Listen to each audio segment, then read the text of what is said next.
اعوذ باللہ من الشیطان الرجیم بسم اللہ الرحمن الرحیم۔ حضرت شعیب علیہ السلام۔ پیارے دوستو، آج ہم حضرت شعیب علیہ السلام کی زندگی کے کچھ حالات و واقعات جاننے کی کوشش کریں گے۔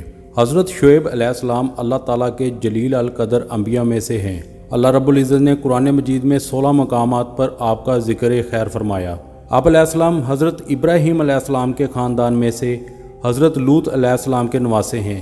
آپ علیہ السلام دمشق کے رہنے والے تھے، پھر اللہ تعالیٰ کو حکم آنے پر آپ شام اور حجاز کے درمیان مان کے قریب مدین چلے گئے، جو کہ قوم لوط کی بستی کے قریب ہی آباد تھا۔ پیارے دوستو، حضرت ابراہیم علیہ السلام کے بیٹے کا نام مدین تھا، انہی کے نام پر یہ قبیلہ اور بستی کا نام رکھا گیا۔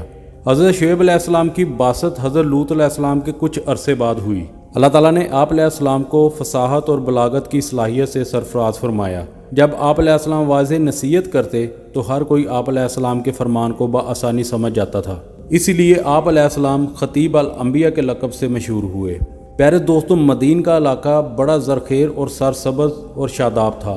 عربی زبان میں ایکا گنے درختوں والی زمین کو کہتے ہیں، کیونکہ اس علاقے میں بہت زیادہ گنے درخت تھے، اسی لیے انہیں اصحاب ایکا والے بھی کہا گیا ہے۔ وہاں کے لوگ خوشحالی کی وجہ سے سرکشی میں مبتلا ہو گئے۔ بت پرستی کے ساتھ ساتھ ان میں اور بھی بہت سی برائیاں عام ہو گئیں۔ وہ خفیہ راستوں پر گارڈ لگا کر بیٹھ جاتے اور آنے جانے والے مسافروں سے مال چھین کر دہشت پھیلاتے تھے، چوری کرتے، ناپ تول میں کمی کرتے۔ مدین کے لوگ جب ظلم اور ستم کی حد سے بڑھنے لگے تو اللہ رب العزت نے اس بستی اور اس کے گروہ نما کے باشندوں کی طرف انہی میں سے اونچے حسب و نسب والے ایک شخص حضرت شعیب علیہ السلام کو رہنمائی کے لیے نبی بنا کر بھیجا۔ اللہ تعالیٰ قرآن پاک میں فرماتا ہے، اور ہم نے اہل مدین کی طرف ان کے بھائی شعیب کو بھیجا، سورہ اعراف آیت نمبر 85۔ حضرت شعیب علیہ السلام کی قوم دیگر برائیوں کے ساتھ ساتھ دھوکہ دہی، ناپ تول کی کمی جیسی بیماریوں میں مبتلا تھی۔ نبوت ملنے کے بعد حضرت شعیب علیہ السلام نے اپنی قوم کو بڑے ہی نرم انداز میں نصیحت کرتے ہوئے انہیں اللہ کا شریک ٹھہرانے سے منع کیا اور اللہ تعالیٰ کی توحید کی طرف دعوت دی، اور ساتھ ساتھ ان میں جو برائیاں موجود تھیں ان سے بچنے کی تلقین کی، لیکن قوم باز نہ آئی۔ اللہ رب العزت نے قرآن مجید میں اس قسم کی برائیوں کا ارتکاب کرنے والوں کی مذمت کی ہے، اور آپ صلی اللہ علیہ وسلم نے بھی ان برائیوں کے نقصانات سے اپنی امت کو آگاہ کیا ہے۔ اللہ سبحانہ تعالیٰ قرآن پاک میں ارشاد فرماتا ہے، شعیب علیہ السلام نے کہا، اے میری قوم، تم اللہ کی عبادت کرو، اس کے سوا تمہارا کوئی حقیقی معبود نہیں۔ تمہارے پاس تمہارے پروردگار کی طرف سے واضح دلیل آ چکی ہے، بس تم ناپ تول پورا کیا کرو اور لوگوں کو ان کی چیزیں کم مت دیا کرو، اور زمین میں اصلاح اور امن کے بعد فساد مت پھیلاؤ۔ اگر تم لوگ سچے مومن ہو تو یہی تمہارے لیے بہتر ہے، اور تم راستوں میں ایمان والوں کو دھمکیاں دینے اور اللہ کی راہ سے روکنے کے لیے مت بیٹھا کرو، اور تم اللہ کی راہ میں نقص تلاش کرنے میں لگے رہتے ہو۔ اور یاد کرو، جب تمہاری تعداد کم تھی پھر اللہ نے تمہاری تعداد زیادہ کر دی، اور دیکھو فساد پھیلانے والوں کا انجام کیسا ہوا، سورہ اعراف آیت نمبر 85 سے 86۔ اور دوسری جگہ اللہ سبحانہ تعالیٰ فرماتا ہے، شعیب علیہ السلام نے کہا، اے میری قوم، اللہ کی عبادت کرو، اس کے سوا تمہارا کوئی معبود نہیں، اور ناپ تول میں کمی نہ کیا کرو۔ آج تمہیں خوشحال دیکھ رہا ہوں، مگر کل مجھے تمہارے بارے میں ایک ایسے دن کے عذاب کا خوف ہے جو تمہیں گھیر کر رہے گا۔ اے میری قوم، ناپ تول انصاف کے ساتھ پورا کیا کرو، لوگوں کو ان کی چیزیں کم نہ دیا کرو، اور زمین میں فسادی بن کر نہ پھرو۔ اللہ کی دی ہوئی بچت جائز منافع تمہارے لیے بہتر ہے اگر تم مومن ہو، اور میں تم پر کوئی نگران نہیں ہوں، سورہ ہود آیت نمبر 84 سے 86۔ پیارے دوستو، اسی طرح حدیث مبارکہ میں آتا ہے، جو قوم ناپ تول میں کمی کرتی ہے اس پر قحط سالی اور مشقتیں اور ظالم حکمران مسلط کر دیے جاتے ہیں۔ اور دوسری جگہ حدیث مبارکہ میں آتا ہے، بیچنے اور خریدنے والا جدا جدا ہونے سے پہلے سودا قائم رکھنے یا ختم کرنے کا اختیار رکھتے ہیں۔ اگر وہ سچ بولے اور سودے کو صحیح حقیقت کر کے واضح کرے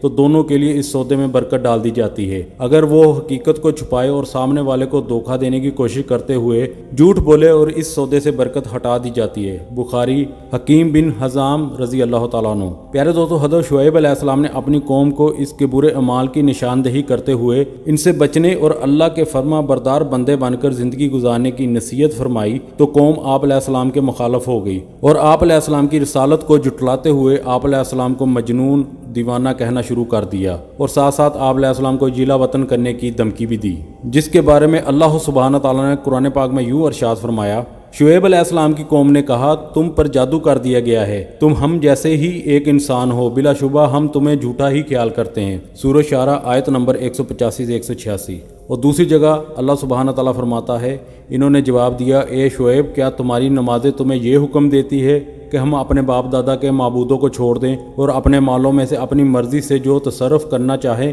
وہ نہ کریں؟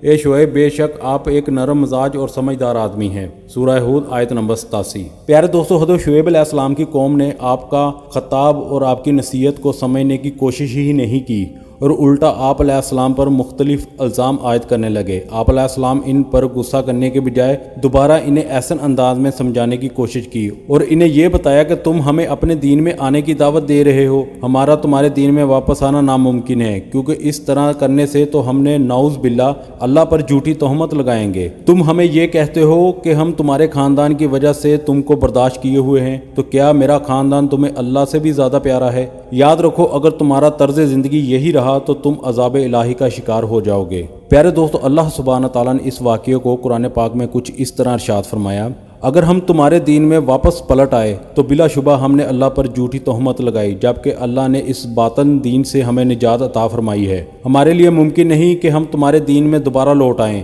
ہاں اگر اللہ چاہے جو ہمارا رب ہے وہ ہمیں اس دین میں دوبارہ لے جا سکتا ہے۔ ہمارے رب کا علم ہر چیز کا احاطہ کیے ہوئے ہیں، ہم اللہ پر ہی بھروسہ کرتے ہیں۔ سورہ اعراف آیت نمبر 99۔ اور دوسری جگہ اللہ سبحانہ تعالیٰ فرماتا ہے اور شعیب علیہ السلام نے جواب دیا اے میری قوم کیا تمہارے نزدیک میرے خاندان کے لوگ اللہ سے زیادہ باعزت ہیں کہ تم نے میری برادری کا تو خوف کیا اور اللہ کو پس پشت ڈال رکھا ہے؟ یقیناً میرا رب جو کچھ تم کر رہے ہو سب کا احاطہ کیے ہوئے ہیں۔ سورہ ہود آیت نمبر 92۔ پیارے دوستو، جب حضرت شعیب علیہ السلام کی قوم نے آپ علیہ السلام کو اپنے دین میں آنے کی دعوت دی تو آپ علیہ السلام نے دو ٹوک الفاظ میں کہہ دیا کہ میں ایسا ہرگز نہیں کر سکتا، میں ایک بات کہوں اور اس پہ عمل نہ کروں۔ قول اور عمل پر تقاد اللہ تعالیٰ کو ہرگز پسند نہیں۔ پیارے دوستو، اللہ سبحانہ تعالیٰ قرآن پاک میں اس واقعے کو کچھ اس طرح ارشاد فرماتا ہے شعیب علیہ السلام نے کہا اے میری قوم ذرا غور تو کرو کہ اگر میں اپنے رب کی طرف سے واضح دلیل پر ہوں تو میرے رب نے اپنے پاس سے مجھے بہترین روزی دے رکھی ہے، کیا میں تبلیغ چھوڑ دوں؟ میں نہیں چاہتا کہ تمہیں منع کر کے خود اس چیز کی طرف مائل ہو جاؤں جس سے تمہیں روک رہا ہوں۔ میرا ارادہ تو اپنی طاقت کے مطابق اصلاح کرنے کا ہے، مجھے اس کی توفیق دینے والا صرف اللہ ہے، اسی پر میرا بھروسہ اور ہر معاملہ ہے اور اسی کی طرف میں رجوع کرتا ہوں۔ سورہ ہود آیت نمبر 88۔ پیارے دوستو، حدیث مبارکہ میں آتا ہے رسول اکرم صلی اللہ علیہ وسلم نے فرمایا معراج کی رات میرا ایسے لوگوں پر گزر ہوا جن کے ہونٹ آگ کی کینچیوں سے کاٹے جا رہے تھے۔ میں نے پوچھا یہ کون ہے؟ بتایا گیا یہ آپ کی امت کے دنیا دار واعظ ہیں جو لوگوں کو تو نیکیاں سکھاتے تھے اور اپنے آپ کو بھول جاتے تھے، حالانکہ یہ اللہ تعالیٰ کی کتاب پڑھتے تھے مگر عقل سے کام نہیں لیتے تھے۔ مسند احمد ان انس رضی اللہ تعالیٰ عنہ۔ پیارے دوستو، دوسری جگہ حدیث مبارکہ میں آتا ہے قیامت کے دن ایک شخص کو لا کر دوزخ میں ڈال دیا جائے گا، اس کی آنتیں باہر نکل پڑے گی اور ان آنتوں کو گھسیٹتا ہوا چکی کی طرح جہنم کے چکر کھاتا رہے گا۔ جہنمی اسے آ کر گھیر لیں گے اور کہیں گے کہ آپ کی یہ حالت کیا بنی ہوئی ہے؟ آپ تو ہمیں اچھی باتیں بتایا کرتے تھے اور بری باتوں سے روکا کرتے تھے۔ یہ سرد آنکھ بھر کر جواب دے گا کہ میں تمہیں اچھی باتیں بتایا کرتا تھا مگر خود عمل نہیں کرتا تھا، اور میں تم کو بری باتوں سے روکا کرتا تھا مگر خود ان میں گرفتار رہتا تھا۔ بخاری شریف، مسلم شریف۔ اسامہ بن زید رضی اللہ تعالیٰ عنہ۔ پیارے دوستو، حضرت شعیب علیہ السلام نے مختلف انداز میں اپنی قوم کو سمجھانے کی کوشش کی مگر انہوں نے آپ علیہ السلام کی واضح نصیحت کو کوئی اہمیت نہیں دی۔ قوم کے سرداروں نے آپ علیہ السلام کو زبردست دھمکیاں دی اور آپ علیہ السلام سے کہا جس عذاب کی ہمیں دھمکی دیتے ہو وہ لے آؤ۔ آپ علیہ السلام نے دل برداشتہ ہو کر اللہ رب العزت سے مدد کی دعا کی۔ اللہ سبحانہ تعالیٰ قرآن پاک میں اس واقعہ کو یوں ارشاد فرماتا ہے اے شعیب علیہ السلام تم ہم جیسے ہی انسان ہو، بلا شبہ ہم تمہیں جھوٹا ہی خیال کرتے ہیں،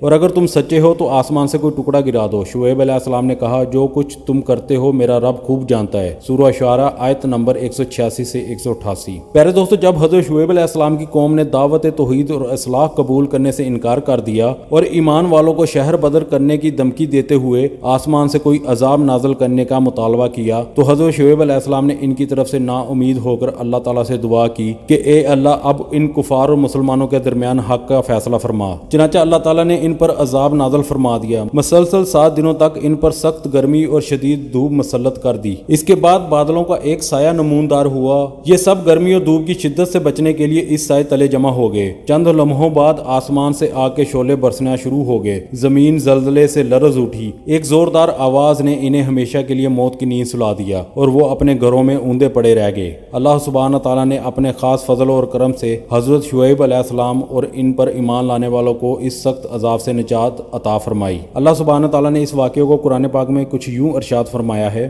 اور جب ہمارے حکم سے عذاب آ پہنچا تو ہم نے اپنی رحمت خاص سے شعیب علیہ السلام اور ان کے مومن ساتھیوں کو نجات دی، اور ظالموں کو زبردست چیخ کے عذاب نے آ پکڑا جس سے وہ اپنے گھروں میں اوندے منہ گر کے اس طرح ہلاک ہو گئے جیسے وہ ان گھروں میں کبھی بسے ہی نہ تھے۔ آگاہ رہو، مدین والوں کے لیے بھی قوم سمود کی طرح اللہ کی رحمت سے دوری لکھ دی گئی ہے۔ سورہ ہود آیت نمبر 94 سے 95۔ جب اللہ رب العزت نے اپنے عذاب کے ذریعے قوم شعیب کو ہلاک کر دیا تو آپ علیہ السلام نے اپنی قوم پر بڑے افسوس کا اظہار کیا اور اس بستی سے یہ کہتے ہوئے چل دیے، اے میری قوم، میں نے تمہاری خیر خواہی کرتے ہوئے تمہیں اللہ کے احکامات پہنچا دیے، میں نے تمہیں خوب واضح نصیحت کی، لیکن تم لوگوں نے میری نصیحت سے کوئی فائدہ نہ اٹھایا اور تم نے اپنے خیر خواہ کے ساتھ اچھا سلوک نہیں کیا۔ پیارے دوستو، اللہ سبحانہ تعالیٰ قرآن پاک میں اس واقعے کو کچھ اس طرح ارشاد فرماتا ہے، شعیب علیہ السلام اپنی قوم سے منہ موڑ کر چلے اور کہا، اے میری قوم، میں نے تمہیں اپنے رب کے احکام پہنچا دیے تھے اور میں نے تمہاری خیر خواہی بھی کی، اب میں کافر قوم پر کیوں افسوس کروں۔ سورہ اعراف آیت نمبر 93۔ پیارے دوستو، یہ تھی ہماری آج کی ویڈیو،